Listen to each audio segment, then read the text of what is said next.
नमस्कार. पीएम किसान योजनेचा हप्ता तुमच्या खात्यामध्ये वितरित झाला की नाही याचा स्टेटस कशा प्रकारे तपासायचा हे आपण या व्हिडिओच्या माध्यमातून पाहणार आहोत.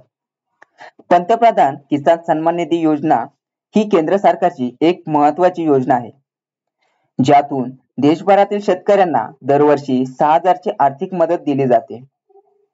ही रक्कम वर्षभरात 3 हप्त्यामध्ये म्हणजेच 2,000 अशा स्वरूपात थेट शेतकऱ्यांच्या खात्यामध्ये जमा केली जाते. सध्या शेतकरी 21व्या हप्त्याची आतुरतेने वाट पाहत आहेत.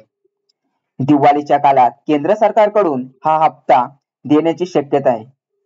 मिळालेल्या माहितीनुसार काही राज्यांमध्ये या हप्त्याची तयारी सुरू झाली आहे.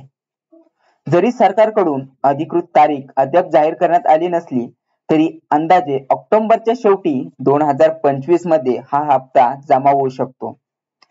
मागील म्हणजेच 20वा हप्ता 2 ऑगस्ट 2025 रोजी दिला गेला होता.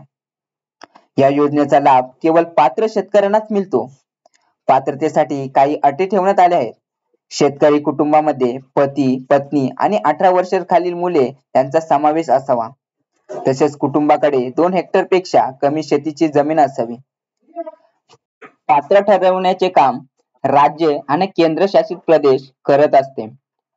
अर्ज करताना काही कागदपत्रे आवश्यक असतात, जसे की आधार कार्ड, बँक खाते क्रमांक, शेतीचे जमिनीचे कागदपत्र, 7/12 उतारा आणि मोबाईल नंबर. जर तुम्हाला तुमचे नाव योजनेच्या यादीत आहे की नाही हे कसे तपासायचे असेल तर खालील सोपी पद्धत वापरा. सर्वप्रथम pmkisan.gov.in या अधिकृत वेबसाईटला जा. फार्मर्स कॉर्नर विभागात बेनिफिशरी स्टेटस या पर्यायावर क्लिक करा. नंतर तुमचा आधार क्रमांक किंवा बँक खाते क्रमांक टाका. माहिती भरल्यानंतर तुम्हाला तुमच्या हप्त्याची आणि पात्रतेची स्थिती दिसेल. या योजनेचा लाभ मिळण्यासाठी ई-केवायसी करणे अतिशय गरजेचे आहे. ज्यांनी अजूनही ही प्रक्रिया पूर्ण केलेली नाही त्यांनी ती लवकरात लवकर पूर्ण करावी.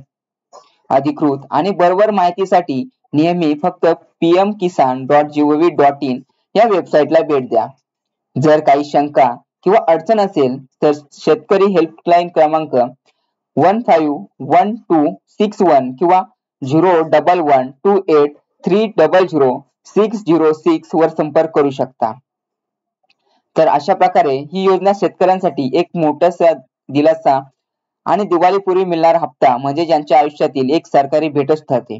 तर अशा प्रकारे तुम्ही महत्त्वपूर्ण माहिती, महत्त्वपूर्ण अपडेट तुम्ही पाहिला असेल. व्हिडिओ आवडला असेल तर व्हिडिओला लाईक करा, शेअर करा आणि कमेंट करायला विसरू नका. त्याचबरोबर नवीन अपडेट मिळवण्यासाठी चॅनलला सबस्क्राईब करून बेल आयकॉन प्रेस करायला विसरू नका.